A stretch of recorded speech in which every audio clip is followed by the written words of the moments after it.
تو اللہ تعالیٰ نے فرمایا کہ اللہ صبر کرنے والوں کے ساتھ ہیں.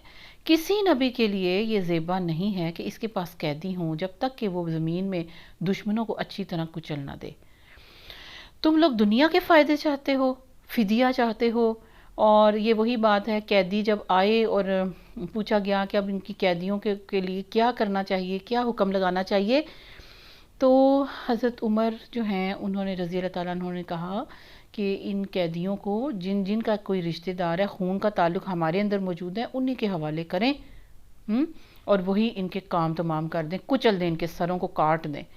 حضرت ابو بکر صدیق رضی اللہ تعالیٰ عنہ بڑے نرم دل کے تھے. انہوں نے یہ مشورہ دیا کہ جو قیدی ہیں ان کو فدیہ لے کر چھوڑ دیا جائے.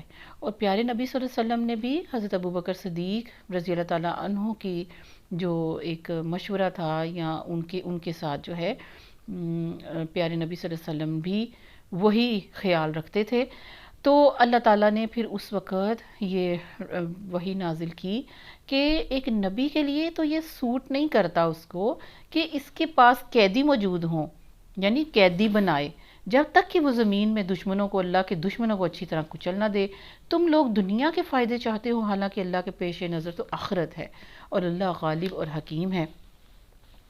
اور اگر اللہ کا نوشتہ پہلے نہ لکھا جا چکا ہوتا، یعنی یہ جو فدیہ لینا اور یہ سارا کچھ جو ہے تمہارے لیے حلال نہ لکھا گیا ہوتا، تو جو کچھ تم لوگوں نے لیا ہے اس کی پاداش میں تم کو بڑی سزا دی جاتی.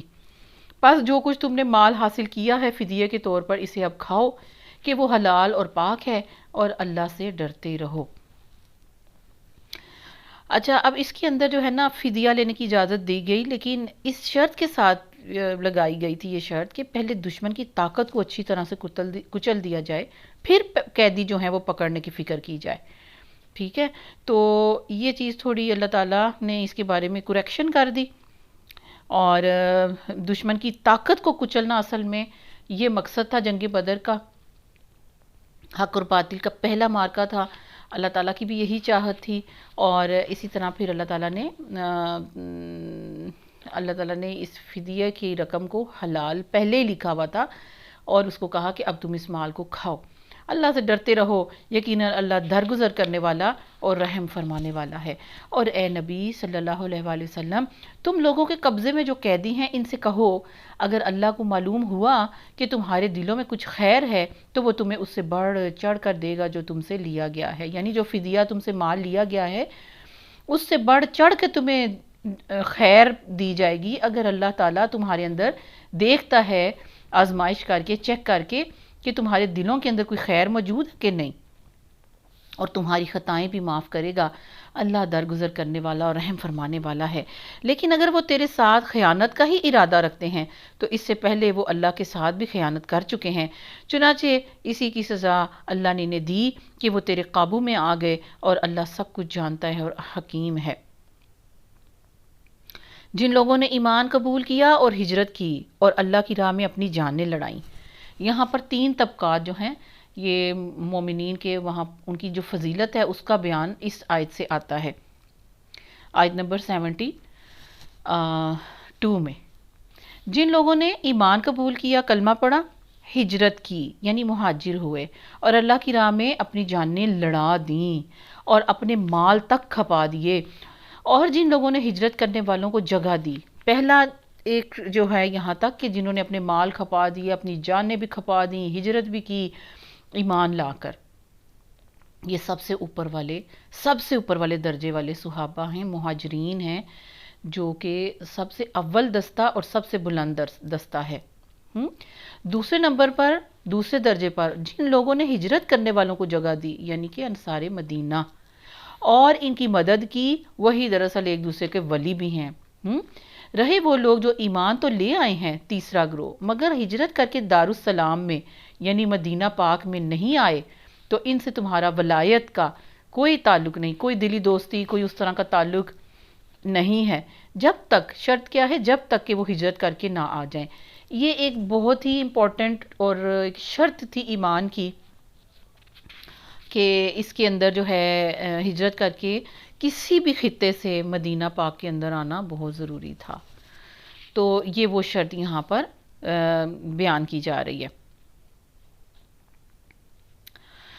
ہاں اگر وہ دین کے معاملے میں تم سے مدد مانگے تو ان کی مدد کرنا تم پر فرض ہے.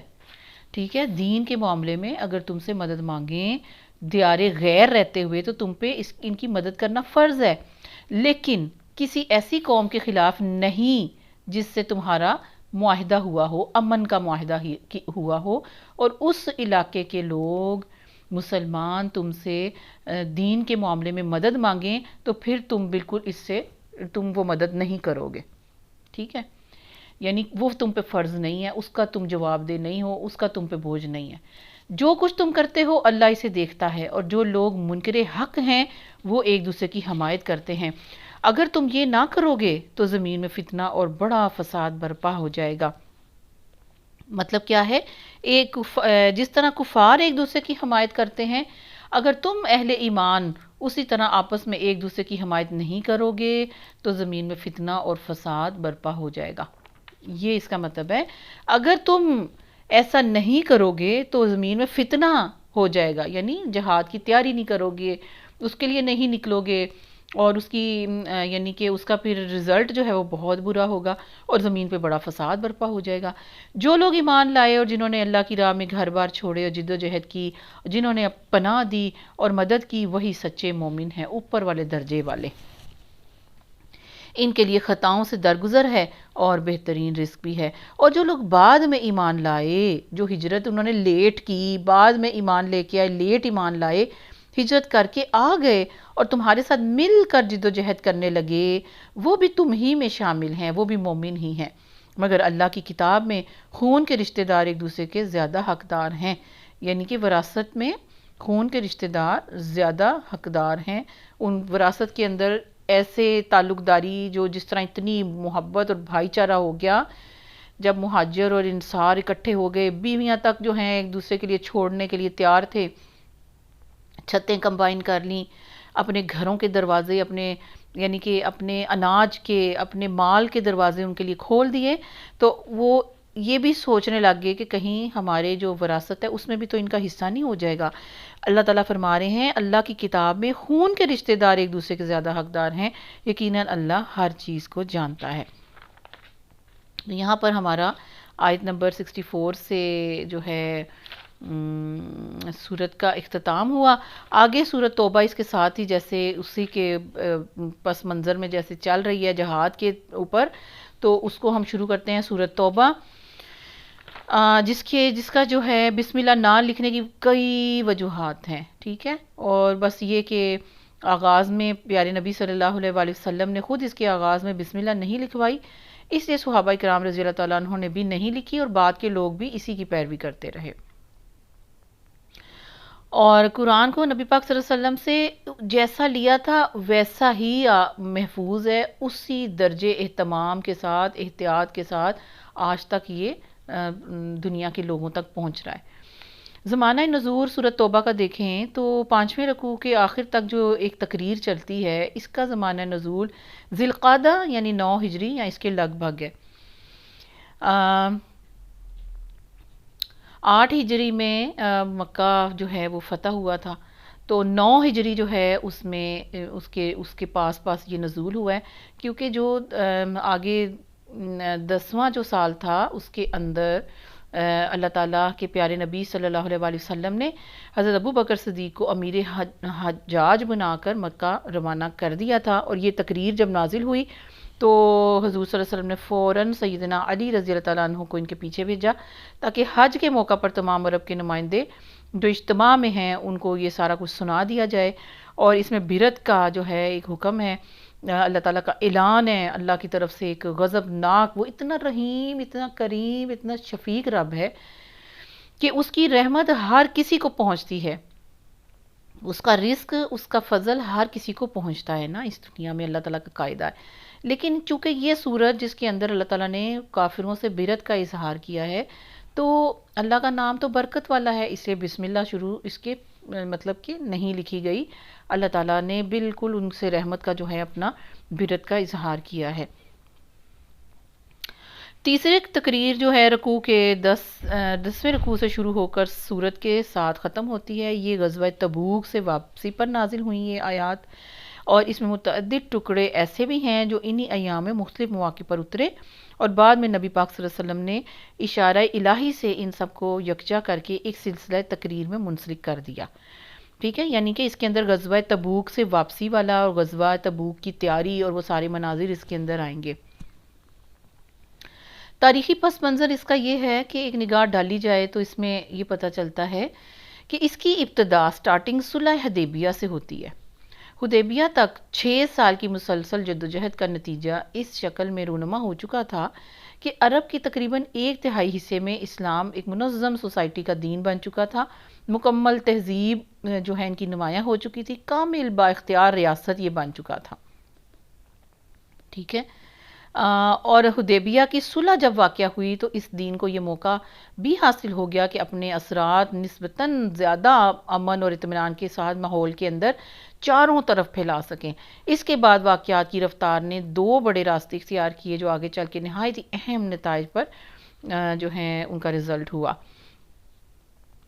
اور عرب کی جو ہے اس کے اندر کیا ہوا کہ عرب میں حدیبیہ کے بعد دعوت تبلیغ اور استحکام قوت کی جو تدبیریں اختیار کی گئیں، ان کی بدولت، ان کی وجہ سے 2 سال کے اندر اندر ہی اسلام کا دائرہ اتنا پھیل گیا اور اس کی طاقت اتنی زبردست ہو گئی کہ پرانی جاہلیت اس کے مقابلے میں بے بس ہو کے رہ گئی. اور پھر قریش کے زیادہ پرجوش عناصر جو بازی ہرتی ہوئی اپنی دیکھ رہے تھے تو انہیں ان کے ضبط نہ رہا، ان کا کوئی اختیار نہ رہا، انہوں نے حدیبیہ کے معاہدے کو توڑ ڈالا. ٹھیک ہے، وہ اس بندش سے آزاد ہو کر اسلام سے ایک آخری فیصلہ کن مقابلہ کرنا چاہتے تھے، لیکن نبی پاک صلی اللہ علیہ وسلم نے ان کی اس عہد شکنی کے بعد ان کو سنبھلنے کا موقع ہی نہیں دیا. وہ یعنی کہ انہوں نے آخری جو جنگ لڑنی تھی اپنی طرف سے، عہد شکنی جیسے ہی انہوں نے کی ہے، پیارے نبی صلی اللہ علیہ وسلم نے ان کو کھڑے ہونے کا موقع نہ دیا. اچانک مکہ پر حملہ کر کے رمضان کی یعنی 8 ہجری رمضان میں اسے فتح کر لیا. اور اس کے بعد پھر قدیم جاہلی نظام جو چلتے آ رہے تھے اس میں پھر جو ہے سارا کچھ جو تھا اس کے لیے ایک اصلاحی انقلاب جو ہے وہ لایا گیا، اور حنین کی شکست کے ساتھ ہی عرب کی قسمت کا جو ہے بالکل ایک فیصلہ ہو گیا، اور اب ان سب کو یقین تھا کہ دارالاسلام بن کر ہی رہنا ہے. اس واقعے پر پورا 1 سال بھی نہیں گزرا کہ عرب کے بیشتر حصے اسلام کے دائرے میں جوک در جوک جو ہیں وہ داخل ہونا شروع ہو گئے. پھر غزوہ تبوک اس کے اندر آتا ہے سورۃ توبہ کے اندر. رومی سلطنت کے ساتھ، جو کہ روم اس وقت سپر پاور تھا، اس کے ساتھ جو کشمکش کی ابتدا فتح مکہ سے پہلے ہو چکی تھی مسلمانوں کے ساتھ، پیارے نبی صلی اللہ علیہ وسلم نے حدیبیہ کے بعد اسلام کی دعوت پھیلانے کے لیے جو بھی وفد عرب کے مختلف حصوں میں بھیجے تھے، ان میں سے ایک شمال کی طرف سرحد شام سے ملے ہوئے جو قبائل تھے ادھر بھی بھیجے. وہاں پر یہ لوگ عیسائی تھے، زیادہ تر عیسائی تھے اور رومی سلطنت کے زیر اثر تھے. ان لوگوں نے ذات طلحہ یا ذات اطلاح کے مقام پر اس وفد کے 15 آدمیوں کو قتل کر دیا، اور صرف رئیس وفد کعب بن عمیر غفاری رضی اللہ تعالیٰ عنہ جو ہیں وہ بچ کر واپس آئے.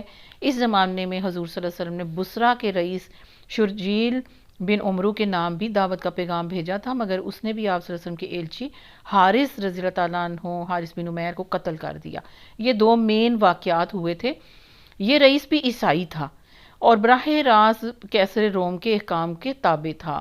ٹھیک ہے، ان وجہوں سے نبی پاک صلی اللہ علیہ وسلم نے 3000 مجاہدین کی ایک فوج جو ہے سرحد شام کی طرف یعنی کہ ان عیسائیوں کی طرف بھیجی تاکہ آئندہ کے لیے یہ علاقے مسلمانوں کے لیے پرامن ہو جائیں. ٹھیک ہے، تھوڑا سا بیک گراؤنڈ سمجھ لیں گے تو آگے بھی ہمیں چلنا ایزی ہو جائے گا. اب یہ 3000 جو مسلمان تھے ان کے مقابلے میں 2 لاکھ کا لشکر تھا. یہ فوج جب معان کے قریب پہنچی تو معلوم ہوا کہ شرجیل بن عمرو 1 لاکھ کے لشکر لے کر مقابلے کے لیے آ رہا ہے. خود کیسر روم جو ہے وہ بھی ایک مقام پر موجود ہے، اور اس نے اپنے بھائی تھیوڈور کے قیادت میں 1,00,000 مزید فوج روانہ کی، لیکن ان خوفناک اطلاعات کے باوجود 3,000 سرفروشوں کا یہ مختصر سا دستہ آگے بڑھتا چلا گیا اور موتا کے مقام پر 1,00,000 فوج سے جا ٹکرایا. ٹھیک ہے، تو جنگ موتا یہاں پر ہوئی. تو نتیجہ یہ ہونا چاہیے تھا کہ مجاہدین اسلام بالکل پس جاتے، اتنی بڑی یعنی کہ ٹکر تھی. ایک مسلمان مومن 33 لوگوں کے ساتھ ٹکرا رہا تھا. اب سوچیں ذرا، ایک مجاہد جو ہے وہ 33 کفار یا عیسائیوں کا مقابلہ کر رہے تھے. تو ہونا تو یہ چاہیے تھا، جو فیکٹ نظر آ رہے تھے کہ یہ کچلے جاتے، لیکن سارا عرب، تمام جو ہیں ارد گرد کے تمام علاقے، تمام عرب یہ دیکھ کر حیران رہ گیا کہ ایک اور 33 کہ اس مقابلے میں بھی کفار مسلمانوں پر غالب نہیں آ سکے. یہی چیز تھی جس نے شام اور اس سے جو متصل رہنے والے نیم آزاد عربی قبائل ادھر جو موجود تھے، بلکہ عراق کے قریب رہنے والے نجدی قبائل کو بھی جو کسرہ کے زیر اثر تھے اسلام کی طرف توجہ، ان کو متوجہ کر دیا. وہ ہزاروں کی تعداد میں یہ دیکھ کر مسلمان ہو گئے. ٹھیک ہے، تو ایسا زبردست یہ مارکا تھا. اور اس کے بیک گراؤنڈ میں یعنی کہ موتا کے مقام پر یہ لشکر جو ٹکرا گیا، اور تبوک کے واقعے بھی ہمیں اس میں ملیں گے. بہرحال یہ بہت ڈیٹیل میں ساری چیز ہے. ڈیٹیل جو ہے وہ تو آپ کو تفاسیر کے اندر انشاءاللہ ملے گی. بہرحال یہاں سے تھوڑا سا اس کو جنگ کے ساتھ ہی ریلیٹ کرنا، اور سارا جتنا ہم کر سکتے ہیں انشاءاللہ اتنا میری کوشش ہے کہ بہت لینتھی بھی نہ ہو. چلیں اب شروع کرتے ہیں. دیکھیں سورۃ توبہ کے اوپر بسم اللہ نہیں لکھی ہوئی، ہم بھی نہیں پڑھیں گے. مدنی سورت ہے، 129 اس کی آیات ہیں اور 16 اس کے رکوع ہیں. براءۃ من اللہ ورسولہ الی الذین عاہدتم من المشرکین. اعلان برت ہے. دیکھیں سٹارٹ ہی اعلان برت سے ہو رہی ہے. اللہ بری ہے، برت کا اعلان ہے اللہ اور اس کے رسول صلی اللہ علیہ وسلم کی طرف سے ان مشرکین کو جن سے تم نے معاہدے کیے تھے، جو معاہدے ہوئے تھے جنگ بندی کے. ٹھیک ہے، جن سے تم نے معاہدے کیے تھے. پس تم لوگ ملک میں 4 مہینے اور چل پھر لو. یعنی مکہ کے اندر یا اس علاقے کے اندر تم بس 4 مہینے اور چل پھر لو. یہ اعلان 10 ذی الحج کو ہوا، 9 ہجری کو. تو اس وقت سے 10 ربیع الثانی 10 ہجری تک 4 مہینے کی مہلت ان لوگوں کو دے دی گئی کہ اس دوران اپنی پوزیشن کو اچھی طرح غور کر لو. تم نے کیا کرنا ہے، لڑنا ہے تو لڑائی کے لیے تیار رہو، 4 مہینے تیاری کر لو. ملک چھوڑنا ہو تو اپنی جائے پناہ بھی تلاش کر لو. اسلام قبول کرنا ہو تو سوچ سمجھ کر اسلام بھی قبول کر لو. یہ ان سب ٹروپس کے پاس، سب گروہوں کے پاس جن کے ساتھ معاہدے تھے مشرکین کے، ان کو یہ کھلا پیغام تھا کہ 4 مہینے تمہارے پاس مہلت ہے، خوب سمجھ کر لو، یہ تمہارے پاس آپشنز ہیں. ٹھیک ہے، اس کے بعد کیا ہوگا، جان رکھو کہ تم اللہ کو عاجز کرنے والے نہیں ہو، اور یہ کہ اللہ منکرین حق کو رسوا کرنے ہی والا ہے. اطلاع عام ہے کہ اللہ اور اس کے رسول صلی اللہ علیہ وسلم کی طرف سے حج اکبر کے دن تمام لوگوں کے لیے کہ اللہ مشرکین سے بری ذمہ ہے. یہ اعلان لے کے چلے گئے حضرت علی. ٹھیک ہے، وہ قافلہ جو ہے حج کا، کیونکہ ابھی فتح مکہ جب ہو چکی تھی، تو جو اس کے بعد فوری طور پہ حج آیا، اس میں مشرکانہ عقائد اور سب کچھ، مشرک بھی اندر ہی تھے، اور سارا وہ اس زمانہ جہالت کا حج تھا. تو پیارے نبی صلی اللہ علیہ وسلم اس حج میں نہیں گئے. اس سال انہوں نے حج نہیں کیا. حضرت ابو بکر صدیق کو حج کا امیر بنا کے ان کو بھیج دیا. پیچھے سے یہ آیات نازل ہو گئیں تو حضرت علی رضی اللہ تعالیٰ عنہ کو رسول اللہ صلی اللہ علیہ وسلم نے پیچھے بھیج دیا. انہوں نے جا کے تمام مجمع کے اندر یہ آیات جوں کی توں جو ہیں اسی طرح سنا دی، یہ جیسے حضرت علی اعلان کر رہے ہیں. اطلاع عام ہے اللہ اور اس کے رسول صلی اللہ علیہ وسلم کی طرف سے کہ حج اکبر کے دن تمام لوگوں کے لیے کہ اللہ مشرکین سے اب بری ذمہ ہے، اور اس کا رسول بھی صلی اللہ علیہ وآلہ وسلم. اب اگر تم لوگ توبہ کر لو تو تمہارے لیے بہتر ہے، اور جو منہ پھیرتے ہو تو خوب سمجھ لو کہ اللہ کو تم عاجز نہیں کرنے والے. اور اے نبی صلی اللہ علیہ وسلم انکار کرنے والوں کو سخت عذاب کی خوشخبری سنا دو۔ استغفر اللہ۔ سوائے ان مشرکین کے جن سے تم سے معاہدے جنہوں نے کیے ہیں، پھر انہوں نے اپنے عہد کو، امن عہد کو پورا کرنے میں تمہارے ساتھ کوئی کمی، کوئی خیانت، کسی طرح کی کوئی انہوں نے خرابی نہیں کی، اور نہ ہی تمہارے خلاف کسی کی انہوں نے مدد کی ہے۔ تو ایسے گروپ کے ساتھ، ایسے لوگوں کے ساتھ تم بھی جو معاہدے کی مدت ہے اس کے اینڈ ڈیٹ تک وفا کرو، کیونکہ اللہ متقیوں کو ہی پسند کرتا ہے۔ سبحان اللہ۔ بس جب حرام مہینے گزر جائیں، حرام مہینے کون سے ہیں؟ حرمت والے جو حج اور عمرے کے لیے حرام قرار دیے گئے ہیں، بلکہ اس جگہ وہ 4 مہینے مراد ہیں، اس جگہ وہ 4 مہینے مراد ہیں جن کی مشرکین کو مہلت دی گئی تھی، ٹھیک ہے، وہ حرام مہینے تھے اس ٹائم۔ اس مہلت کے زمانے میں مسلمانوں کے لیے جائز نہیں تھا کہ مشرکین پہ حملہ کرتے، اس لیے انہیں اس جگہ پر حرام مہینے کہا گیا ہے۔ پھر اس کے بعد جب یہ مہینے گزر جائیں تو مشرکین کو قتل کرو جہاں پاؤ، اور انہیں پکڑو اور گھیرو اور ہر گھات میں ان کی خبر لینے کے لیے بیٹھ جاؤ۔ پھر اگر وہ توبہ کر لیں اور نماز قائم کر لیں اور زکوٰۃ دیں، یعنی کلمہ پڑھ کے توبہ کر لیں، نماز قائم کریں، زکوٰۃ دیں، تو انہیں چھوڑ دو۔ اللہ درگزر کرنے والا اور رحم فرمانے والا ہے۔ اور اگر مشرکین میں سے کوئی شخص پناہ مانگ کر تمہارے پاس آنا چاہے تاکہ وہ اللہ کا کلام سنے، تو اسے اپنے پاس پناہ دے دو، یہاں تک کہ وہ اللہ کا کلام، قرآن پاک کی تلاوت، اس کا پیغام سن لے۔ پھر اسے اس کے مامن جگہ پر پہنچا دو، اس کے گھر تک بھی اس کو خیر امن کے ساتھ پہنچا کے آؤ۔ یہ اس لیے کرنا چاہیے کہ یہ لوگ علم نہیں رکھتے۔ ان مشرکین کے لیے اللہ اور اس کے رسول صلی اللہ علیہ وسلم کے نزدیک کوئی عہد آخر کیسے ہو سکتا ہے، سوائے ان لوگوں کے جن سے تم نے مسجد حرام کے پاس معاہدہ کیا تھا۔ تو جب تک وہ تمہارے ساتھ سیدھے رہیں، معاہدے کو نہ توڑیں، تم بھی ان کے ساتھ سیدھے ہی رہو، کیونکہ اللہ متقیوں کو پسند کرتا ہے۔ مگر ان کے سوا دوسرے مشرکین کے ساتھ کوئی عہد کیسے ہو سکتا ہے، جبکہ ان کا حال یہ ہے کہ تم پر قابو پا جائیں تو نہ تمہارے معاملے میں کسی قرابت کا، رشتہ داری کا، خونی رشتے کا کوئی تعلق کا لحاظ کریں، نہ کسی معاہدے کی ذمہ داری کا، اور وہ اپنی زبانوں سے تم کو راضی کرنے کی کوشش بھی کرتے ہیں، مگر دل ان کے انکار ہی کرتے رہتے ہیں، اور ان میں اکثر فاسق ہیں، گناہگار ہیں۔ انہوں نے اللہ کی آیات کے بدلے تھوڑی سی قیمت قبول کر لی، اور ان آیات کے بدلے میں اپنی خواہش نفس کو ایسا بے لگام کیا کہ اللہ تعالیٰ کی آیتوں کو جو ہے وہ بیچ ڈالا اور اس کے عوض تھوڑا مال دنیا کا فائدہ لے لیا۔ انہوں نے اللہ کی آیات کے بدلے تھوڑی سی قیمت قبول کر لی، پھر اللہ کے راستے میں سدے راہ بن کر کھڑے ہو گئے۔ بہت برے کرتوت تھے جو یہ کرتے رہے۔ کسی مومن کے معاملے میں نہ یہ قرابت کا لحاظ کرتے ہیں، نہ کسی عہد کی ذمہ داری کا، اور زیادتی ہمیشہ انہی کی طرف سے پہلے ہوتی ہے۔ بس اگر یہ توبہ کر لیں اور نماز قائم کریں اور زکوٰۃ دیں تو تمہارے دینی بھائی ہیں، اور جاننے والوں کے لیے ہم اپنے احکام واضح کیے دیتے ہیں۔ اور اگر عہد کرنے کے بعد یہ پھر اپنی قسموں کو توڑ ڈالیں اور تمہارے دین پر حملے کرنے شروع کر دیں تو کفر کے علمبرداروں سے جنگ کرو، کیونکہ ان کی قسموں کا اب کوئی اعتبار نہیں، شاید کہ پھر تلوار ہی کے زور سے وہ باز آ جائیں۔ کیا تم نہیں لڑو گے ایسے لوگوں سے جو اپنے عہد توڑتے رہتے ہیں اور جنہوں نے رسول اللہ صلی اللہ علیہ وسلم کو ملک سے نکال دینے کا قصد کیا تھا، اور زیادتی کی ابتدا کرنے والے وہی تھے؟ کیا تم ان سے ڈرتے ہو؟ اگر تم مومن ہو تو اللہ اس کا زیادہ مستحق ہے کہ اس سے ڈرو۔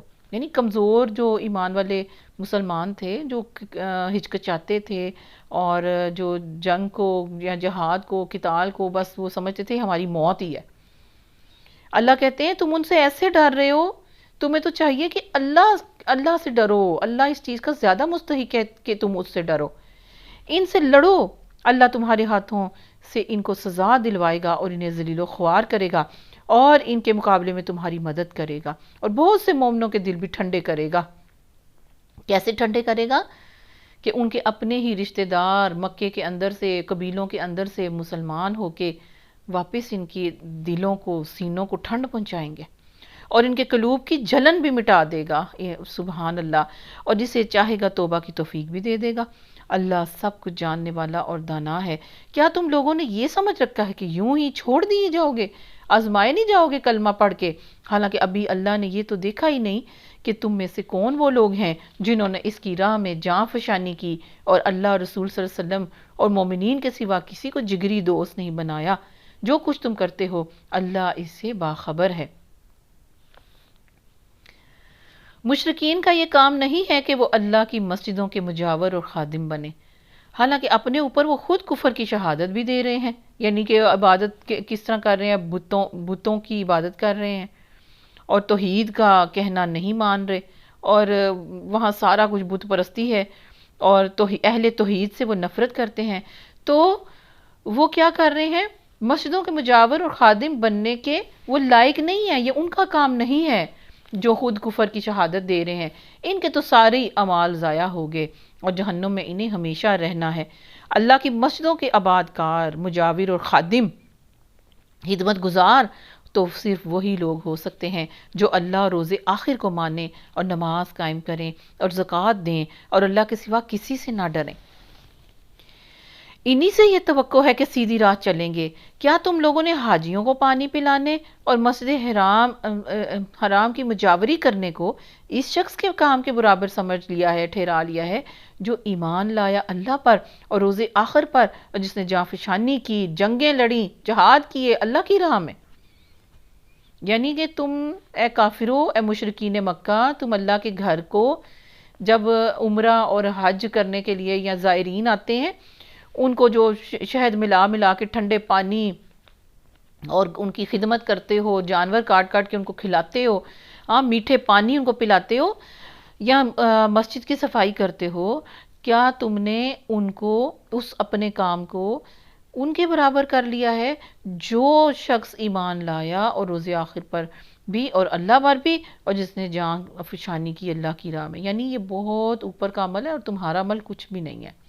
اللہ کے نزدیک یہ دونوں برابر نہیں ہیں اور اللہ ظالموں کی رہنمائی نہیں کرتا۔ اللہ کے ہاں تو انہی لوگوں کا درجہ بڑا ہے جو ایمان لائے اور جنہوں نے اس کی راہ میں گھر بار چھوڑے اور جان مال سے جہاد کیا، وہی کامیاب ہیں۔ اولئک ھم الفائزون، وہی ہیں کامیاب، وہی ہیں فائز ہونے والے۔ ان کا رب انہیں اپنی رحمت اور خوشنودی اور ایسی جنتوں کی بشارت دیتا ہے جہاں ان کے لیے پائیدار عیش کے سامان ہے، ان میں وہ ہمیشہ رہیں گے۔ یقیناً اللہ کے پاس خدمات کا صلہ دینے کو بہت کچھ ہے۔ اے لوگوں جو ایمان لائے ہو، اپنے باپوں اور بھائیوں کو بھی اپنا رفیق نہ بناؤ، ساتھی نہ بناؤ جو کفر میں ہیں، اگر وہ ایمان پر کفر کو ترجیح دیتے ہیں۔ ٹھیک ہے، اگر وہ کافر ہیں تو اپنے باپ سگوں اور سگے بھائیوں کو بھی اپنا ساتھی، رازدار، رفیق نہ بناؤ۔ تم میں سے جو ان کو رفیق بنائیں گے وہی ظالم ہوں گے۔ اے نبی صلی اللہ علیہ وآلہ وسلم، کہہ دو کہ اگر تمہارے باپ اور تمہارے بیٹے اور تمہارے بھائی اور تمہاری بیویاں اور تمہارے عزیز و اقارب، تمہارے وہ مال جو تم کماتے ہو، کمائیاں، تمہاری فیکٹریاں، تمہارے کاروبار، تمہارا بزنس، اور تمہارے وہ کاروبار جن کے ماند پڑ جانے کا تمہیں ہر وقت خوف رہتا ہے، اور تمہارے وہ گھر جو تم کو بہت پسند ہیں، عالی شان، اگر یہ ساری چیزیں تم کو اللہ اور اس کے رسول صلی اللہ علیہ وسلم اور اس کی راہ میں جہاد سے بھی زیادہ عزیز تر ہیں، تو پھر تم انتظار کرو یہاں تک کہ اللہ اپنا فیصلہ تمہارے سامنے لے آئے۔ یعنی کیا مطلب ہے کہ تمہیں پھر پتہ لگے گا کہ اللہ تعالیٰ پھر اس معاملے میں کیا فیصلہ کرتے ہیں، اور اللہ فاسق لوگوں کی رہنمائی نہیں کرتا۔ تو یعنی یہ فسق ہے کہ کوئی کافر ہے اور تمہارا وہ جگری دوست ہے، چاہے وہ باپ ہے اور سگا بھائی ہے، یہ مطلب ہے۔ اللہ اس سے پہلے بہت سے مواقع پر تمہاری مدد کر چکا ہے۔ ابھی غزوہ حنین کے روز اس کی دستگیری کی شان تو تم دیکھ ہی چکے ہو۔ غزوہ حنین جس کا یہاں ذکر کیا گیا ہے، یہ شوال 8 ہجری میں ان آیات کے نزول سے صرف 12-13 مہینے پہلے مکہ اور طائف کے درمیان وادی حنین میں پیش آیا تھا۔ اس غزوے میں کیا ہوا تھا؟ اس غزوے میں مسلمانوں کی طرف سے 12,000 فوج تھی، اور جو اس سے پہلے کبھی بھی اسلامی غزوے میں اکٹھی نہیں ہوئی تھی نا، اور دوسری طرف کفار ان سے بہت ہی کم تھے، لیکن اس کے باوجود قبیلہ حوازن کے تیر اندازوں نے ان کا منہ ہی پھیر دیا اور لشکر اسلام بری طرح تتر بتر ہو کر پسپا ہو گیا۔ وجہ کیا تھی؟ وہ اپنی 12,000 جو ہیں غزوہ حنین کے اندر دستہ تھا مسلمانوں کا، ٹھیک ہے. تو اس میں کیا ہوا کہ جب نکلے ہیں تو فخر تھا کہ ہماری آج تعداد بہت زیادہ ہے، ٹھیک ہے.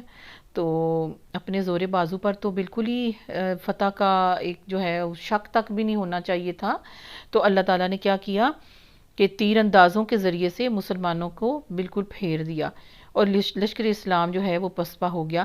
اس وقت صرف نبی پاک صلی اللہ علیہ وسلم چند مٹھی بھر جاں باز صحابہ رضی اللہ تعالیٰ عنہ تھے جن کے قدم اپنی جگہ پر جمے رہے، اور انہی کی ثابت قدمی کا نتیجہ تھا کہ دوبارہ فوج کی ترتیب قائم ہو سکی. اور پھر یہ جو پسپا ہو گئی تھی فوج غزوہ حنین کے اندر، وہ آخر پھر فتح مسلمانوں کے ہاتھ رہی، ورنہ فتح مکہ سے جو کچھ حاصل ہوا تھا اس سے بہت زیادہ حنین میں ان کو کھونا پڑ جاتا، ٹھیک ہے. تو یہاں اللہ فرما رہے ہیں ابھی غزوہ حنین کے روز اس کی دستگیری تم شان دیکھ ہی چکے ہو. اس روز تمہیں اپنی کثرت تعداد کا بڑا غرہ تھا، بڑا فخر ہوا تھا، مگر وہ تمہارے کچھ بھی کام نہ آئی یعنی زیادہ تعداد. اور زمین اپنی وسعت کے باوجود تم پر تنگ ہو گئی اور تم پیٹھ پھیر کر بھاگ نکلے. پھر اللہ نے اپنی سکینت اپنے رسول صلی اللہ علیہ وسلم پر اور مومنین پر نازل فرمائی، اور وہ لشکر اتارے جو تم کو نظر نہیں آتے تھے یعنی فرشتے، اور منکرین حق کو سزا دی کہ یہی بدلہ ہے ان لوگوں کے لیے جو حق کا انکار کرتے ہیں. پھر تم یہ بھی دیکھ چکے ہو کہ اس طرح سزا دینے کے بعد اللہ تعالیٰ جس کو چاہتا ہے توبہ کی توفیق بھی بخش دیتا ہے. اللہ درگزر کرنے والا اور بہت رحم کرنے والا ہے، ٹھیک ہے. اب یہ ہے اس میں بات کہ اللہ تعالیٰ کہہ رہے ہیں کہ جنگ میں تم تیاری تو کرو، ٹھیک ہے، اور جس طرح سے اللہ تعالیٰ نے قاعدے قانون بنائے ہیں اس کو فالو کرو، لیکن ٹرسٹ تمہیں توکل صرف اللہ کی ذات پر کرنا ہے. پھر یہ بھی بتایا ساری ٹریننگ ہے کہ فتوحات ہیں، جنگیں ہیں. یہ جب ہجرت ہو گئی تو اس کے بعد جو مدینہ کا سارا مسلسل 8-9 سال جنگیں رہیں وہاں پر. مسلمان جو ہیں وہ ہر وقت جنگی حالت میں رہتے تھے، ٹھیک ہے، اور فتوحات بھی تھیں. تو وہ ساتھ ساتھ آیتیں اتر رہی ہیں، ساتھ ساتھ ان کی ٹریننگ ہو رہی ہے، ساتھ ساتھ ان کے اصول جو ہیں وہ ان کو سکھائے جا رہے ہیں. اے ایمان لانے والوں، مشرکین ناپاک ہیں، لہٰذا اس سال کے بعد یہ مسجد حرام کے قریب بھی نہ پھٹکیں، ٹھیک ہے. یعنی اس سال کے بعد مسجد حرام کے قریب بھی نہیں پھٹکیں، یعنی آئندہ کے لیے اگلے سال جب حج ہوگا اور ان کی زیارت ہی بند نہیں بلکہ مسجد حرام کی حدود میں بھی ان کا داخلہ بند ہے، تاکہ شرک و جاہلیت کا یہ امکان باقی نہ رہے. ناپاک ہونے سے یہ مراد نہیں ہے کہ وہ بذات خود ناپاک ہیں، ان کے عقیدے ناپاک ہیں، ان کے اخلاق، ان کے ارادے، ان کے اعمال وہ ناپاک ہیں، اور اسی نجاست کی بنا پر حدود حرم میں ان کا داخلہ اللہ تعالیٰ نے بند کر دیا، ٹھیک ہے. اے ایمان والو، اب ذمہ داری کس کی آ رہی ہے؟ ایمان والوں کی. مشرکین ناپاک ہیں، لہٰذا اس سال کے بعد وہ مسجد حرام کی حدود میں بھی داخل نہ ہوں. اور اگر تمہیں تنگ دستی کا خوف ہے تو بعید نہیں ہے کہ اللہ چاہے تو تمہیں اپنے فضل سے غنی کر دے، اور اللہ بہت علیم و حکیم ہے. یعنی اگر ان کو بند کرو گے تو سامان ترسیل ادھر ادھر سے تجارت کے مال یہ سب کچھ کم ہو جائے گا، گھاٹا ہو جائے گا. تنگ دستی کا تمہیں خوف ہے تو اللہ چاہے تو اپنے فضل سے تمہیں غنی کر دے گا. اللہ حکیم، اللہ علیم، وہ سب جانتا ہے کہ یہ سارا کچھ کیسے کرنا ہے. بس فرمایا آیت نمبر 29 میں قاتل الذین لا یؤمنون باللہ ولا یوم الآخر، جنگ کرو اہل کتاب میں سے ان لوگوں کے خلاف جو اللہ اور روز آخر پر ایمان نہیں لاتے، اور جو کچھ اللہ اور رسول صلی اللہ علیہ وسلم نے حرام قرار دیا ہے اسے حرام نہیں کرتے، اور دین حق کو اپنا دین نہیں بناتے. اہل کتاب جن کو سب سے پہلے دین اختیار کرنا چاہیے تھا اسلام، وہ دین حق نہیں مان رہے. یہ ان کی بہت بڑی غلطی خطا ہے. ان سے لڑو یہاں تک کہ وہ اپنے ہاتھ سے جزیہ دیں، چھوٹے ہو کر رہیں، نیچے ہو کر رہیں. یہودی کہتے ہیں کہ عزیر علیہ السلام اللہ کا بیٹا ہے، استغفر اللہ، اور عیسائی کہتے ہیں کہ مسیح علیہ السلام اللہ کا بیٹا ہے، استغفر اللہ، معاذ اللہ، سبحان اللہ. یہ بے حقیقت باتیں ہیں جو وہ اپنی زبانوں سے نکالتے ہیں. یعنی کہ یہ مشرک ہیں، یہ مشرک ہیں، یہ اہل کتاب، ان سے لڑو. یہ مشرک ہیں جو کتاب کے لیے تمہارے سامنے آتے ہیں. اور ان کا سب سے بڑا جو گناہ ہے وہ کیا ہے؟ یہودی کہتے ہیں حضرت عزیر علیہ السلام کا قصہ آگے ہم پڑھیں گے نا، اس میں یہی ہے کہ جب آئے اور 100 سال تک پھر اللہ تعالیٰ نے ان کی روح قبض کر لی، اور پھر جب وہ 100 سال کے بعد اٹھے ہیں تو اگلی صدی میں جب اگلے یہودیوں کی بستی میں وہ گئے ہیں، انہوں نے ہی پھر وہ تورات جو ہے وہ اکٹھی کی اور لکھی بھی ونس اگین. تو انہوں نے اس معجزے کی وجہ سے وہ جو باقی یہودیوں کی نسل تھی انہوں نے ان کو اللہ کا بیٹا ہی بنا لیا، استغفر اللہ. اور عیسائی کہتے ہیں کہ مسیح اللہ کا بیٹا ہے. یہ بے حقیقت باتیں ہیں جو اپنی زبانوں سے یہ نکالتے ہیں. ان لوگوں کی دیکھا دیکھی کہتے ہیں جو ان سے پہلے کفر میں مبتلا تھے، یعنی ایسے خام خواہ اور پہلے سے جو ان کی وہ باتیں چلی آ رہی ہیں تو یہ پہلوں کو دیکھ کے کفر میں مبتلا ہو رہے ہیں. خدا کی مار ان پر، یہ کہاں سے دھوکہ کھا رہے ہیں. انہوں نے اپنے علماء اور درویشوں کو اللہ کے سوا، اللہ کے علاوہ اپنا رب مان لیا ہے. یعنی وہ جو کہتے ہیں حلال ہے تو حلال ہے، وہ ان کے علماء اور درویش یعنی کہ وہ عبادت گزار جو ہیں بزرگ ان کے یہودی اور یہود و نصارہ کے، انہی کی بات اس طرح مانتے ہیں جیسے رب تعالیٰ کی بات ماننی ہے. وہ حلال جو کہہ دیں تو حلال ہو جاتا ہے، وہ جو حرام کہہ دیں تو حرام ہو جاتا ہے، چاہے وہ اللہ کی شریعت میں حلال اور حرام کی ترتیب الٹی ہو. اور اسی طرح مسیح ابن مریم کو علیہ السلام، یعنی اسی طرح مسیح ابن مریم کو بھی وہ کیا کہہ رہے ہیں کہ رب بنا لیا. اللہ اکبر، استغفر اللہ. حالانکہ ان کو ایک معبود کے سوا کسی کی بندگی کرنے کا حکم ہی نہیں دیا گیا تھا. جو وہ جس کے سوا کوئی مستحق عبادت نہیں، پاک ہے وہ ان مشرکانہ باتوں سے جو یہ لوگ کرتے ہیں. یہ لوگ چاہتے ہیں کہ اللہ کی روشنی، اللہ کے نور کو اپنی پھونکوں سے بجھا دیں. آیت نمبر 32. مگر اللہ اپنی روشنی کو، اپنے دین کو، اپنے کام کو، اپنے اسلام کو، اپنے نور کو مکمل کیے بغیر ماننے والا نہیں ہے، خواہ کافروں کو یہ کتنا ہی ناگوار گزرے. وہ اللہ ہی ہے جس نے اپنے رسول کو ہدایت و دین حق کے ساتھ بھیجا ہے تاکہ اسے پوری جن سے دین پر غالب کر دے، سب سے اوپر اسلام آ جائے، خواہ مشرکوں کو یہ کتنا ہی ناگوار ہو. اے ایمان لانے والو، ان اہل کتاب کے اکثر علماء اور درویشیوں کا حال یہ ہے کہ وہ لوگوں کے مال باطل طریقے سے، حرام طریقے سے کھاتے ہیں اور انہیں اللہ کی راہ سے روکتے ہیں، یعنی حقیقت چھپاتے ہیں. دردناک سزا کی خوشخبری دو ان کو جو سونے اور چاندی جمع کر کے رکھتے ہیں اور انہیں اللہ کی راہ میں خرچ نہیں کرتے.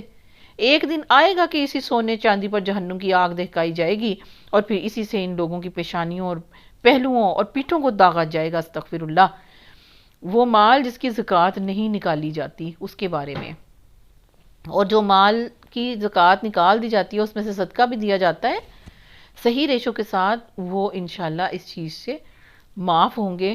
اللہ تعالیٰ ہم سب کو صحیح طریقے پر نصاب کے مطابق زکوٰۃ ادا کرنے کی توفیق عطا فرمائے، آمین.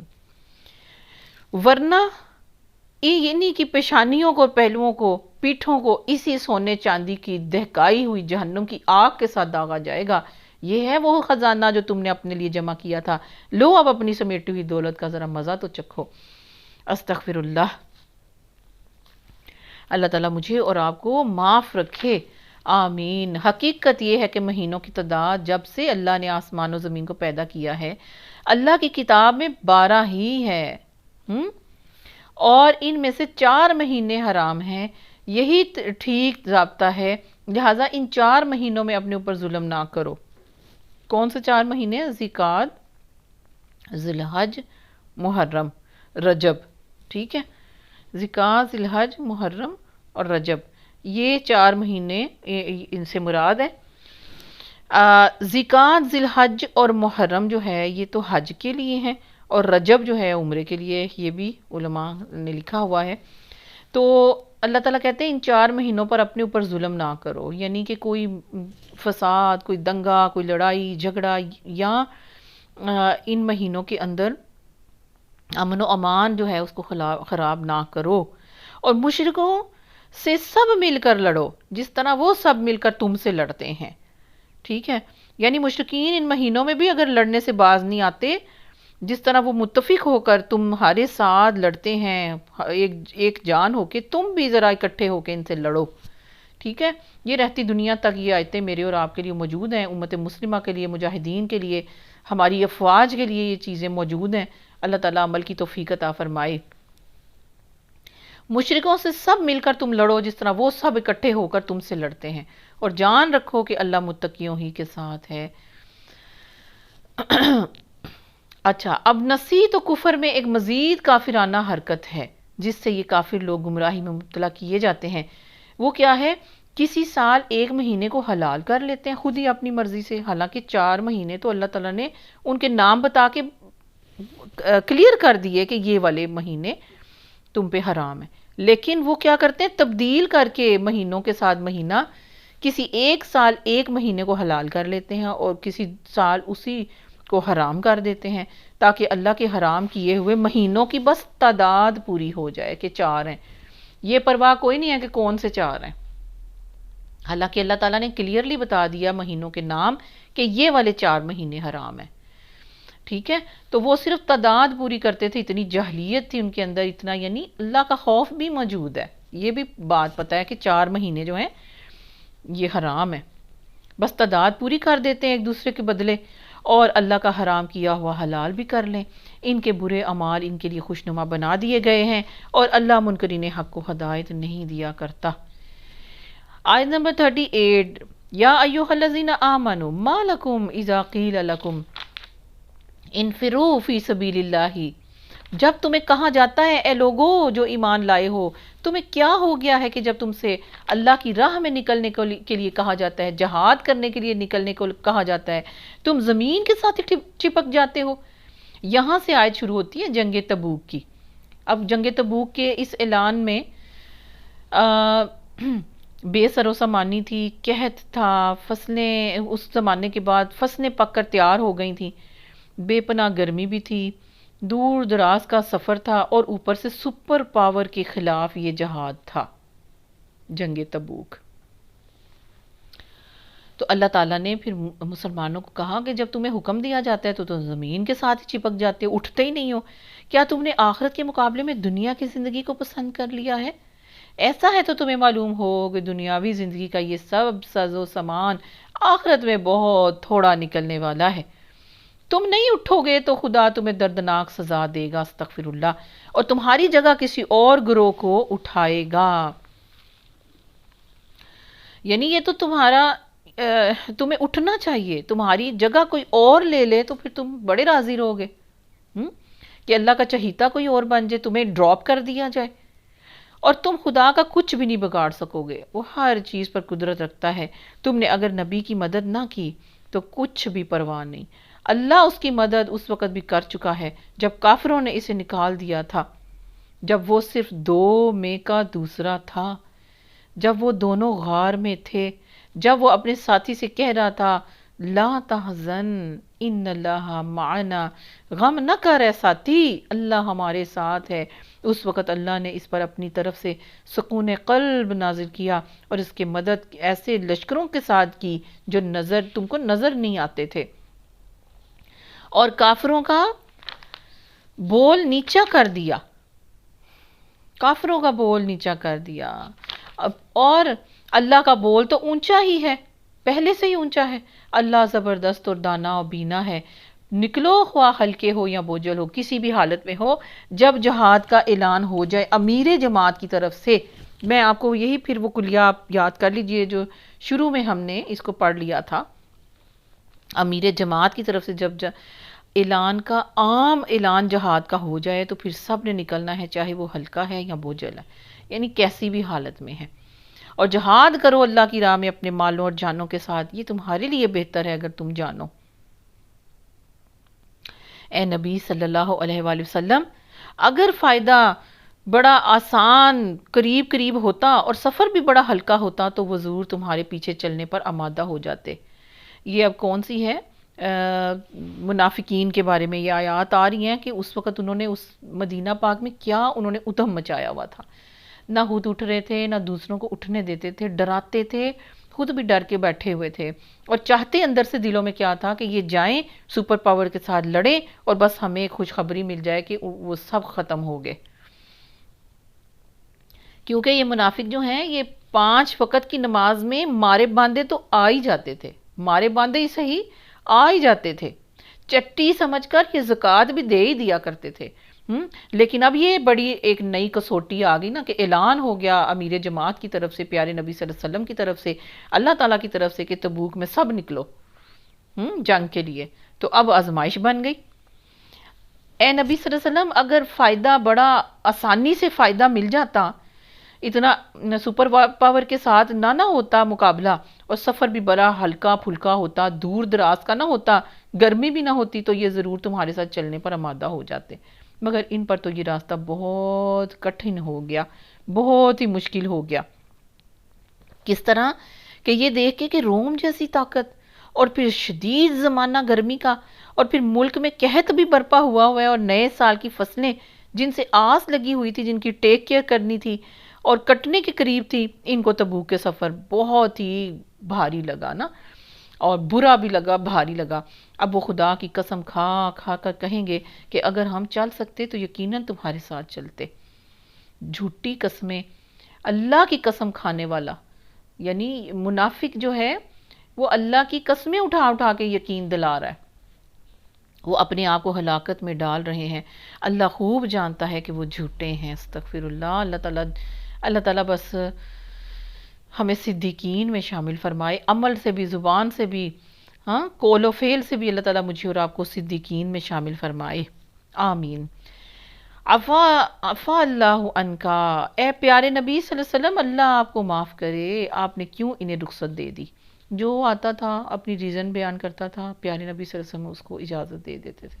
جو آتا تھا بڑے سے بڑا منافق آ کے اپنی فضول سی ریزن یعنی جھوٹے بہانے آ کے بہانے بازی کرتے تھے اور کہتے تھے کہ ہمیں اس جہاز سے رخصت دے دیجئے، تو پیارے نبی صلی اللہ علیہ وسلم ان کو اجازت دے دیتے تھے، رخصت دے دیتے تھے۔ اللہ تعالیٰ کی آیت اتر آئی، پیارے نبی، اب دیکھیں تھوڑی سی اس میں ترتیب چیک کریں۔ اللہ تعالیٰ نے پہلے معاف کیا پیارے نبی صلی اللہ علیہ وسلم کو، ان کے اس جو بھی انہوں نے ان کو اجازت دی۔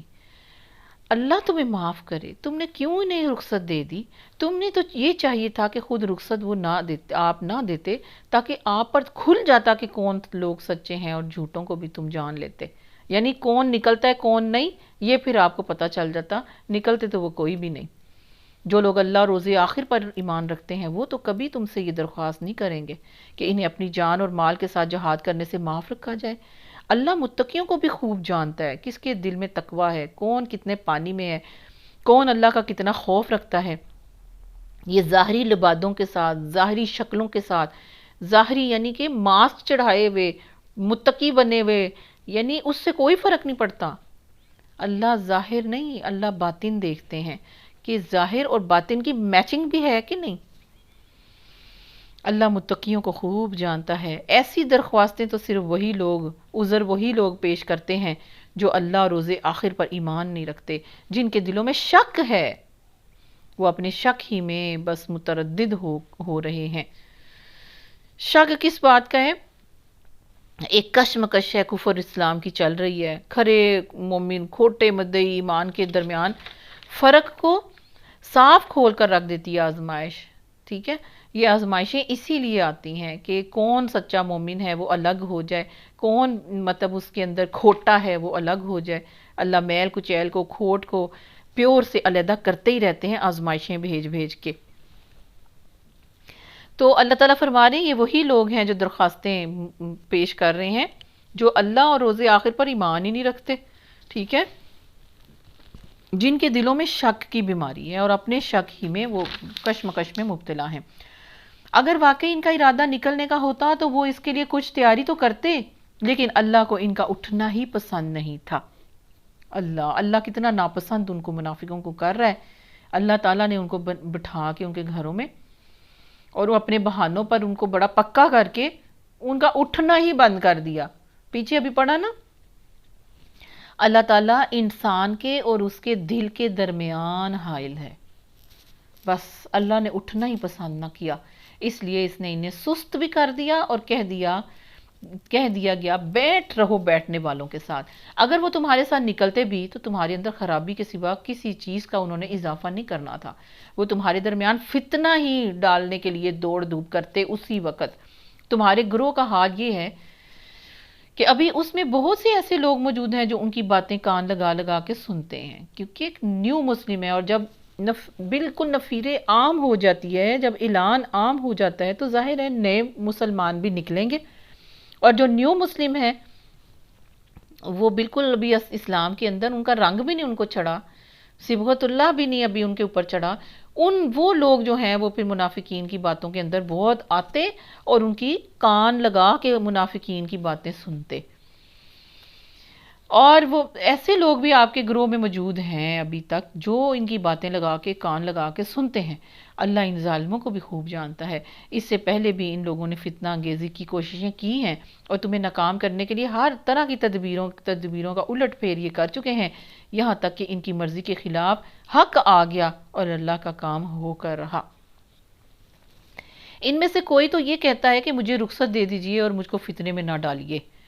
یہ کون تھا؟ یہ منافق، جو منافق بہانے کر رہے تھے، پیچھے ہٹنے کی اجازتیں مانگ رہے تھے. ان میں سے بعض ایسے بے باک بھی تھے، ایسے بے شرم بھی تھے جو راہ خدا سے پیچھے ہٹنے کے لیے مذہبی اور اخلاقی نوعیت کے ہیلے بہانے بھی تراش رہے تھے.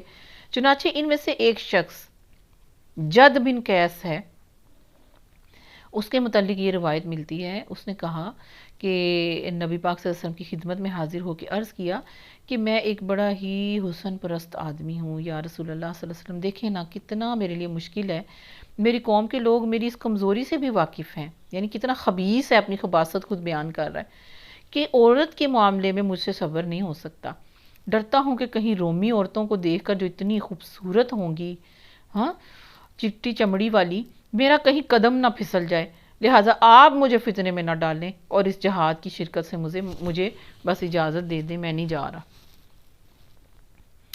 اللہ تعالیٰ نے اس کو کس طرح سے ان سارے جتھوں کے اندر سے اس بے حیا کو یہاں پر پوائنٹ کیا ہے. اس نے کہا مجھے فتنے میں نہ ڈالیے، سن رکھو فتنے ہی میں تو یہ لوگ پڑے ہوئے ہیں، وہ جائے گا پھر بھی فتنے میں ہے، ادھر رہے گا تو بڑے فتنے میں ہے. سن رکھو فتنے میں ہی تو یہ لوگ پڑے ہوئے ہیں، اور جہنم نے ان کافروں کو گھیر رکھا ہے. یعنی بس ایسے نفاق اور جھوٹ اور ریاکاری کا فتنہ یہ بری طرح سے ان کے اوپر اللہ تعالیٰ نے مسلط کیا ہوا ہے کہ اپنے نزدیک یہ سمجھتے ہیں کہ چھوٹے چھوٹے فتنوں کے امکان سے پریشانی اور خوف کا اظہار بڑے متقی ثابت ہو رہے ہیں. یعنی اتنی عجیب و غریب قسم کی یہ باتیں کر کے اپنے آپ کو بڑا متقی اور پرہیزگار ثابت کر رہے ہیں کہ ہمیں اجازت نہ دیں، ہمیں اجازت دے دیں یہ کہ ہم وہاں جائیں گے اور کیا ہوگا، ہم عورتوں پہ لٹو ہو جائیں گے، اور پھر غلط کوئی کام ہو گیا تو پھر کیا ہوگا، ہم بڑے متقی ہیں اور پرہیزگار ہیں. لیکن انہوں نے اس بات کو محسوس ہی نہیں کیا کہ اس کے علاوہ یہ ابھی کتنے بڑے فتنے میں پڑ گئے ہیں. اس سے بڑھ کے کسی اور بڑے فتنے کا انہوں نے تصور ہی نہیں کیا. اتنے بڑے فتنے میں اللہ تعالیٰ نے ان کو ڈال رکھا ہے، اتنی بڑی برائی کی طرف یہ چلے گئے ہیں کہ جہنم نے ان کافروں کو گھیر رکھا ہے. وہ آگ نہیں ان کو نظر آ رہی، وہ فتنے عورتوں کے ان کو نظر آ رہے ہیں. تمہارا بھلا ہوتا ہے تو انہیں بڑا ہی رنج پہنچتا ہے منافق کو، اور تم پر کوئی مصیبت آتی ہے تو یہ منہ پھیر کر خوش خوش پلٹتے جاتے ہیں اور کہتے ہیں اچھا ہوا ہم نے پہلے ہی اپنا معاملہ ٹھیک کر لیا تھا. ان سے کہو ہمیں ہرگز کوئی برائی اور بھلائی نہیں پہنچتی مگر وہی جو اللہ نے ہمارے لیے لکھ دی ہو. اللہ ہی ہمارا مولا ہے اور اہل ایمان کو اسی پر بھروسہ کرنا چاہیے. ان سے کہہ دو تم ہمارے معاملے میں جس چیز کے منتظر ہو وہ اس کے سوا اور کیا ہے کہ دو بھلائیوں میں سے ایک بھلائی ہے. یعنی منافقین کو یا جو بھی یہودی ہیں اور جو بھی دشمن اسلام ہے وہ جس چیز کے منتظر ہے نا کہ مسل دیے جائیں، ختم ہو جائیں، ان کا بس جڑ سے اکھاڑ دیا جائے، تو وہ تو دو بھلائیاں ہیں. یعنی شہید ہو گئے تو جنت، مجاہد شہادت مل جائے گی، اور جو اگر ہم واپس آ گئے تو ہم کیا ہوں گے؟ غازی. دو بھلائیاں ہیں، ایک بھلائی جو بھی ہمیں مل جائے وہ بھلائی ہے، اور ہم تمہارے معاملے میں جس چیز کے منتظر ہیں نا وہ یہ ہے کہ اللہ خود تمہیں سزا دیتا ہے یا ہمارے ہاتھوں دلواتا ہے. اچھا تو اب تم بھی انتظار کرو اور ہم بھی ذرا تمہارے ساتھ منتظر ہیں کہ اللہ کا حکم کیا آتا ہے، کہ اللہ خود تمہیں نیست و نبود کرتا ہے یا ہمارے ہاتھوں پٹواتا ہے. یعنی تمہارے ساتھ بھی دو معاملے ہیں، اگر ہمارے ساتھ دو چیزیں ہیں تو ہمارے لیے تو دونوں ہی میٹر خیر کے ہیں. لیکن تمہارے ساتھ بھی دو چیزیں چپکی ہوئی ہیں، دیکھو اب دونوں ہی تمہارے لیے شر ہیں، اللہ سے پٹتے ہو، ڈائریکٹ اللہ تمہیں ہلاک کر دیتا ہے، یا ہمارے ہاتھوں تمہاری اللہ تعالیٰ درگت بنواتا ہے۔ ان سے کہو تم اپنے مال خواہ راضی اور خوشی خرچ کرو۔ یہ منافقوں کے جتھے، یہ عبداللہ بن ابی اور اس کے 300 جو لوگ تھے، چاہے تم راضی خوشی وہ مال خرچ کرو، جہاد کے اندر فنڈ دو یا باکراہیت دو یا پھر زکوٰۃ، جو بھی ہے اللہ کی راہ میں دے رہے ہو، اللہ اس کو قبول نہیں کرے گا، کیونکہ تم فاسق لوگ ہو۔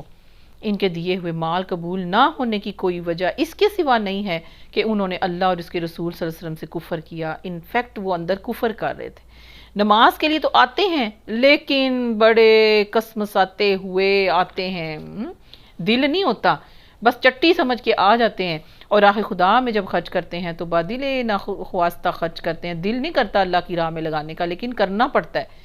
ان کے مال اور دولت اور ان کی کثرت اولاد کو دیکھ کر دھوکہ نہ کھاؤ، اللہ تو جو یہ چاہتا ہے کہ انہی چیزوں کے ذریعے سے ان کو دنیا کی زندگی میں بھی مبتلا عذاب کر دے، اور یہ بھی جان بھی دیں، یہ ختم ہو تو انکار حق ہی کی حالت میں یہ جان دیں، ٹھیک ہے۔ اللہ تعالیٰ نے فرمایا کہ ان کے مال اور ان کی تعداد، کثرت اولاد، بیٹے ان کے کسی کام نہ آئیں گے اگر یہ کافر ہی منافق ہی رہے، اگر ان کے رویے ٹھیک نہ ہوئے۔ وہ خدا کی قسم کھا کھا کر کہتے ہیں کہ ہم تم ہی میں سے ہیں، حالانکہ وہ ہرگز تم میں سے نہیں، اصل میں تو وہ ایسے لوگ ہیں جو تم سے خوف زدہ ہیں۔ وہ انہوں نے کلمہ کیوں پڑھا تھا؟ مسلمانوں سے مار نہ پڑے، اس لیے ان کے خوف سے ایمان کا لبادہ اوڑھا ہوا تھا، لیکن زبانی کلمہ ان کے پاس موجود ہے، لیکن زبانی کلمہ بھی ایسے منافقوں کو بالکل کوئی فائدہ نہیں دے گا، اس لیے وہ درک اسفل میں جہنم کے اندر ہوں گے۔ خوف کھایا انہوں نے، اور ہر طرف سے خوف کھا رہے تھے، اہل کتاب سے بھی، مشرکین سے بھی خوف زدہ تھے، مسلمانوں سے بھی خوف زدہ تھے، اور کسی جگہ بھی ان کی عزت نہیں تھی۔ اگر وہ کوئی جائے پناہ پا لیں یا کوئی ایسی گھس بیٹھنے کی جگہ بھی ان کو مل جائے تو بھاگ کر اس میں جا چھپیں، یعنی ان کا بس نہیں چلتا کہ کہیں بس ہمیں پیارے نبی جو ہیں ان کا سامنا نہ ہو، جہاد کے لیے ہمیں نہ پکاریں، ہمیں کہیں آواز نہ لگے، بس کہیں ان کو کہیں چھپنے کی جگہ، زمین کے اندر بھی کوئی گھس کے بیٹھنے کی جگہ مل جائے تو بھاگ کے وہاں پر جا چھپیں۔ اچھا یہ بھی بات یاد رکھیں کہ مدینے کے جو منافق تھے نا، وہ زیادہ تر بہت مالدار لوگ تھے اور بڑے ایجڈ لوگ تھے، ایجڈ پختہ عمر والے۔ صحیح۔ اب آگے ہے آیت نمبر 58 میں اللہ تعالیٰ فرما رہے ہیں، اے نبی صلی اللہ علیہ وسلم، ان میں سے بعض لوگ صدقات کی تقسیم میں پھر تم پر اعتراض کرتے ہیں،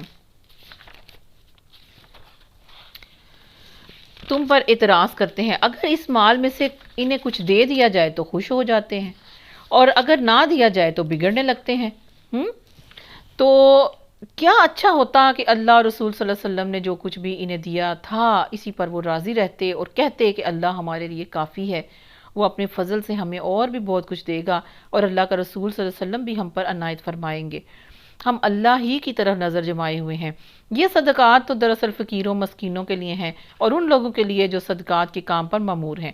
کیا مطلب ہے؟ یہ جو منافق ہے نا، یہ پیارے نبی صلی اللہ علیہ وسلم جب مال غنیمت یا مال تقسیم کرتے تھے، اس تقسیم پر بھی بڑا پس و پیش کھاتے تھے، بہت ہی باتیں کرتے تھے، بہت ہی فضولیات مارتے تھے کہ ہمیں زیادہ یا ان کو کم، دیکھو ان کو کتنا دیا، وہ تو اتنا ڈیزرو کرتے تھے، ان کو کم دے دیا۔ ہاں، تو اس چیز پر وہ بگڑتے تھے، بگڑنے لگتے تھے اور لڑتے بھی تھے، اور پیارے نبی صلی اللہ علیہ وسلم کو بھی باتیں کرتے تھے، اعتراضات کرتے تھے صدقات کی تقسیم پر۔ اللہ فرما رہے ہیں یہ صدقات تو دراصل فقیروں مسکینوں کے لیے ہیں اور ان لوگوں کے لیے ہیں جو صدقات کے کام پر مامور ہوں، جو صدقات اکٹھا کرتے ہیں، اور ان کے لیے جن کی تالیف قلب مطلوب ہو، یعنی وہ نان مسلم لوگ یا نیو مسلم لوگ یا نان مسلم لوگ جن کو مال کے ذریعے سے اسلام کی طرف تھوڑا سا رغبت دلائی جا سکے، ان کے لیے بھی یہ صدقات جائز ہیں۔ نیز یہ تو گردنوں کے چھڑانے والوں کے لیے ہیں اور قرض داروں کی مدد کرنے کے لیے ہیں یہ صدقات اور مال، اور راہ خدا میں اور مسافر نوازی میں استعمال کرنے کے لیے ہے یہ مال، ایک فریضہ ہے اللہ کی طرف سے، اور اللہ سب کچھ جاننے والا اور دانا اور بینا ہے۔ سبحان اللہ. ان میں سے کچھ لوگ ہیں جو اپنی باتوں سے نبی صلی اللہ علیہ وسلم کو دکھ دیتے ہیں اور کہتے ہیں کہ یہ شخص کانوں کا بڑا کچا ہے. کیا مطلب؟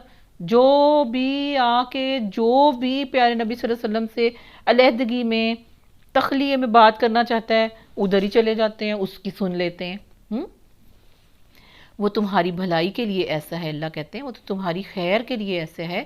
اللہ پر ایمان رکھتا ہے اور اہل ایمان پر اعتماد کرتا ہے. ہر کسی کے تو پیارے نبی سن لیتے ہیں یہ، لیکن ہر کسی کی مانتے نہیں ہیں.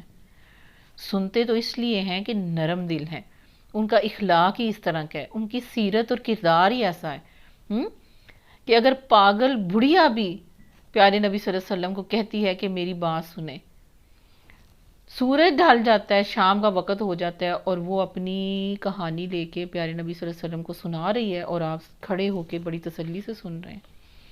آپ تو ایسے تھے، ایسی رحمت تھے. تو کیا فرمائے کہ اللہ پر ایمان رکھتا ہے وہ پیارا نبی صلی اللہ علیہ وآلہ وسلم اور اہل ایمان پر اعتماد کرتا ہے. بات اعتماد والے لوگوں کی ہی مانتا ہے اور سنتا ہے. اور سراسر رحمت ہے ان لوگوں کے لیے جو تم میں سے ایماندار ہیں، ان کے لیے رحمت ہے. اور جو لوگ اللہ کے رسول کو دکھ دیتے ہیں ایسی باتیں کر کے، ان کے لیے بہت دردناک سزا ہے. استغفر اللہ. یہ لوگ تمہارے سامنے قسمیں کھاتے ہیں پیارے نبی تاکہ تمہیں راضی کر لیں، حالانکہ اگر یہ مومن ہیں تو اللہ اور رسول صلی اللہ علیہ وسلم اس کے زیادہ حقدار ہیں کہ یہ ان کو راضی کرنے کی فکر کریں. کیا انہیں معلوم نہیں ہے کہ جو اللہ اور رسول صلی اللہ علیہ وسلم کا مقابلہ کرتا ہے اس کے لیے دوزخ کی آگ ہے جس میں وہ ہمیشہ رہیں گے، اور یہ بہت بڑی رسوائی ہے. یہ منافق ڈر رہے ہیں کہ کہیں مسلمانوں پر کوئی ایسی صورت نازل نہ ہو جائے جو ان کے دلوں کے بھید کھول کر رکھ دے. ان کے دل کے بھید، یعنی اتنا خوف تھا ان کو، یہ ڈر موجود تھا کہ کہیں ایسی صورت نہ ان پر نازل ہو جائے. اے نبی صلی اللہ علیہ وسلم ان سے کہہ دیجئے اور مذاق اڑاؤ. اللہ اس چیز کو کھول دینے والا ہے جس کے کھل جانے کا تم کو ڈر ہے. اگر ان سے پوچھو کہ تم کیا باتیں کر رہے تھے تو جھٹ کہیں گے کہ ہم تو ہنسی مذاق اور دل لگی کر رہے تھے. ان سے کہو کیا ہنسی مذاق اور دل لگی کے لیے اللہ اور اس کی آیتیں اور اس کے رسول ہی کے ساتھ یہ کام رہ گیا تھا؟ اب عذرات نہ تراشو، تم نے ایمان لانے کے بعد کفر کیا ہے. اگر ہم نے تم میں سے ایک گروہ کو معاف بھی کر دیا تو دوسرے گروہ کو تو ہم ضرور سزا دیں گے کیونکہ وہ مجرم ہے. یعنی تمہیں معاف کر دیا، لیکن تمہارے بعد اگر تمہاری روش پہ کوئی چلا تو اس کو تو ہم بالکل معاف نہیں کریں گے. اب معاملہ کیا تھا؟ بہت سے اقوال منقول ہیں. آیت نمبر جو ہے ہماری 64 65 کے حساب سے کہ غزوہ تبوک کے زمانے میں منافقین اکثر اپنی مجلسوں میں بیٹھ کر نبی صلی اللہ علیہ وسلم اور مسلمانوں کا مذاق اڑاتے تھے اور بہت ہی تضحیق کرتے تھے، لوگوں کی ہمتیں پست کرنے کی کوشش کرتے تھے. جنہیں وہ نیک نیتی کے ساتھ آمادہ جہاد پاتے تھے انہی کو خراب کرتے تھے. مثلا ایک محفل میں چند منافق بیٹھے گپ لڑا رہے تھے. ایک منافق نے کہا، اجی کیا رومیوں کو بھی تم نے کچھ عربوں کی طرح ہی سمجھ رکھا ہے؟ کل دیکھ لینا یہ سب سورما جو ہیں یہ لڑنے تشریف لائے ہیں، رسیوں میں بندھے ہوئے یہ واپس آئیں گے، یہ رسیوں میں بندھے ہوئے ہوں گے. دوسرا بولا، مزہ ہو جو اوپر سے 100 کوڑے بھی لگانے کا حکم ہو جائے. ایک اور منافق نے حضور صلی اللہ علیہ وسلم کو جنگ کی سرگرم تیاریاں کرتے دیکھ کر اپنے یاروں دوستوں سے کہا، آپ کو دیکھیے ذرا، آپ روم اور شام کے قلعے فتح کرنے چلے ہیں. اس طرح کی باتیں یہ اپنی مجلسوں میں کہتے تھے. اور پھر ساتھ جو ہے ان کے جو دل کی اور ان کی رازداری کی باتیں تھیں اس پہ یہ کہتے تھے کہیں کوئی آیتیں نہ اتر آئیں، ہمارے راز ہی نہ کھل جائیں. تو اللہ تعالیٰ نے یہاں پر آیتوں کے ذریعے بتا دیا کہ جب ان سے پوچھو گے نا تم تو وہ کہیں گے ہم تو ہنسی مذاق کر رہے تھے، تو تم ان کو جواب دو کہ اور کوئی بات نہیں رہے گی تمہاری ہنسی مذاق کے لیے. کیا ہنسی اور دل لگی اللہ اور اس کی آیات اور رسول صلی اللہ علیہ وسلم ہی کے ساتھ تھی؟ اب مت عذرات کو پیش کرو، یعنی اللہ نے تمہارے پول کھول دیے. ایمان لانے کے بعد تم نے یہ حرکت کی تو کفر کیا، اور اب اگر تم نے کوئی معافی مانگ بھی لی، تمہیں معاف کر بھی دیا گیا، تو تم جیسی روش چلنے والوں کو اگلے گروہ کو کبھی معاف نہیں اللہ کرے گا کیونکہ وہ مجرم ہیں. منافق مرد اور منافق عورتیں سب ایک دوسرے کے ہم رنگ ہیں. کسی بھی دور کی کسی بھی زمانے کے منافق سیم ٹو سیم ہیں، چاہے وہ مرد ہیں چاہے وہ عورتیں ہیں. ان کی خصلتیں ایک جیسی ہیں. ان کی انٹرسٹ ایک جیسے ہیں، ان کی اٹریکشنز ایک جیسی ہیں، وہ ایک سیم چیز پہ موٹیویٹ ہوتے ہیں، ایک دوسرے کے لیے وہ انسپریشن پیدا کرتے ہیں، برائی کا حکم دیتے ہیں اور بھلائی سے منع کرتے ہیں، اور اپنے ہاتھ خیر سے روکے رکھتے ہیں۔ ہاں، یہ اللہ کو بھول گئے ہیں اصل میں، تو اللہ نے بھی انہیں بھلا دیا۔ منافقین کا درجہ بہت برا ہے، منافق مرد اور عورتیں جن کے پاس کلمہ ہے لیکن وہ اللہ کے دین سے، اس کی شریعت سے، یعنی بس ان کے رنگ ڈھنگ، ان کے زندگی، ان کا سٹائل، وہ سب جو ہے وہ مشرکانہ ہی ہے، تو یہ اللہ کو بھول گئے ہیں، تو اللہ نے بھی انہیں بھلا دیا۔ یقیناً یہ منافق ہی فاسق ہیں، جھوٹے ہیں، گناہگار ہیں۔ ان منافق مردوں اور عورتوں اور کافروں کے لیے اللہ نے آتش دوزخ کا وعدہ کیا ہے۔ اب آپ ترتیب دیکھیں، منافق مرد، عورتیں اور کافر یعنی بت پرست، سب ایک جگہ آتش دوزخ کا اللہ نے وعدہ کیا ہے جس میں وہ ہمیشہ مل کے رہیں گے۔ وہی ان کے لیے موضوع ہے، وہی بہترین جگہ ہے، ان پر اللہ کی پھٹکار ہے اور ان کے لیے قائم رہنے والا عذاب ہے، استغفر اللہ، یعنی قائم رہنے والا، کبھی نہ ٹلنے والا۔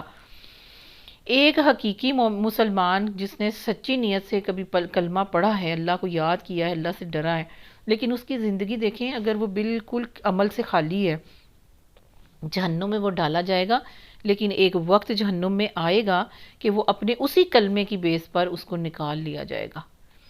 منافق اس وقت بھی نہیں نکالا جائے گا، اس کے لیے ہمیشہ قائم رہنے والا عذاب ہے۔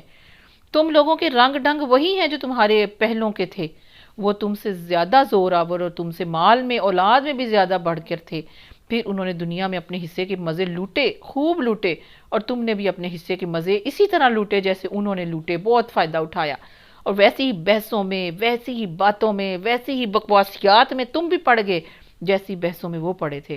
تو ان کا انجام یہ ہوا کہ دنیا اور آخرت میں ان کا سب کیا دھرا ضائع ہو گیا۔ ٹھیک ہے، جو بھی انہوں نے کیا سب دنیا میں بھی برباد، آخرت میں بھی برباد، اور وہی خسارے میں ہیں۔ کیا ان لوگوں کو اپنے پیش روؤں کی تاریخ نہیں پہنچی؟ نوح علیہ السلام کی قوم، عاد، سمود، ابراہیم علیہ السلام کی قوم، مدین کے لوگ اور وہ بستیاں جنہیں الٹ دیا گیا۔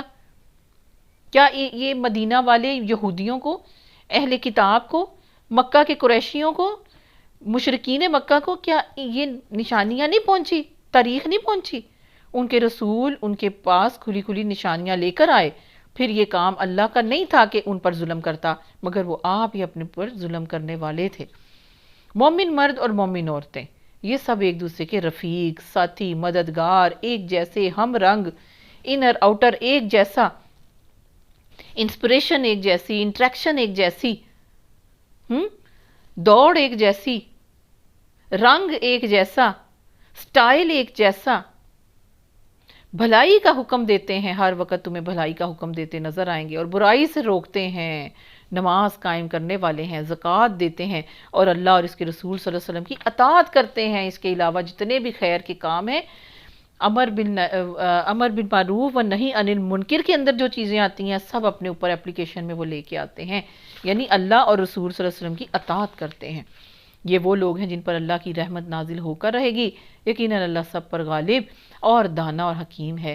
ان مومن مردوں اور عورتوں سے اللہ کا وعدہ ہے، یعنی مومن کہنا ہی کافی تھا، لیکن اللہ تعالیٰ نے جنس کو الگ الگ کر کے اللہ نے مومن مردوں کے دل بڑھا دیے، مومن عورتوں کے دل بڑھا دیے، کہ علیحدہ علیحدہ اللہ کا سب سے 1 to 1 وعدہ ہے کہ انہیں ایسے باغ دے گا جن کے نیچے نہریں بہتی ہوں گی اور وہ ان میں ہمیشہ رہیں گے۔ ان سدا بہار باغوں میں ان کے لیے پاکیزہ قیام گاہیں ہوں گی، اور سب سے بڑھ کر یہ کہ اللہ کی خوشنودی انہیں حاصل ہوگی۔ یہی بہت بڑی کامیابی ہے۔ اللہ اکبر، ربنا جعلنا منہم۔ اللہ تعالیٰ ایسے مومنین کے گروہ میں مجھے اور آپ کو شامل فرمائے۔ اللہ تعالیٰ ہر جو جنت کا منظر ہے قرآن پاک کے اندر، اس کا سب سے نمایاں حصہ مجھے اور آپ کو بنا دے۔ صحابہ کرام کے ساتھ، انبیاء کرام کے ساتھ، صحابیات کے ساتھ ہمارا حشر ہو، انہی کے ساتھ ہمارے گھر ہوں، انہی کے ساتھ ہماری ہمسائیگی ہو، انہی کے ساتھ اٹھنا بیٹھنا ہو، انہی کے ساتھ ہمارے جنت کے اندر دن رات گزریں، پل گزریں، اسی شان کے ساتھ، اسی اللہ کی محبت کے ساتھ، اس رحمان کی مہربانیوں کے ساتھ اللہ تعالیٰ یہ میرے اور آپ کے حق میں، ہماری نسلوں کے حق میں، ہمارے پیاروں کے حق میں یہ دعا قبول اور منظور فرمائے۔ جہاں کہیں جہنم کا منظر موجود ہے، اللہ تعالیٰ اس منظر سے مجھے اور آپ کو بالکل غائب کر دے۔ اللہ تعالیٰ مجھے اور آپ کو بالکل اس کے اندر سے ہٹا دے۔ اللہ تعالیٰ اس منظر سے ہمیں معاف رکھے۔ آمین یا رب العالمین۔ آج کے لیے اتنا ہی۔ اگلا سبق جو ہے انشاءاللہ 10ویں پارے اور 11ویں کے اندر 11ویں تک جو ہے وہ سورۃ توبہ چلے گی، 11ویں کے اندر بھی انٹر ہوتی ہے انشاءاللہ۔ اللہ تعالیٰ مجھ سے اور آپ سے قبول و منظور فرمائے۔ اللہ تعالیٰ یہ سننا، سمجھنا، سیکھنا سب کچھ اللہ تعالیٰ اپنی جناب میں قبول فرمائے اور اس کو صدقہ جاریہ بنائے۔ آمین۔ السلام علیکم ورحمۃ اللہ وبرکاتہ۔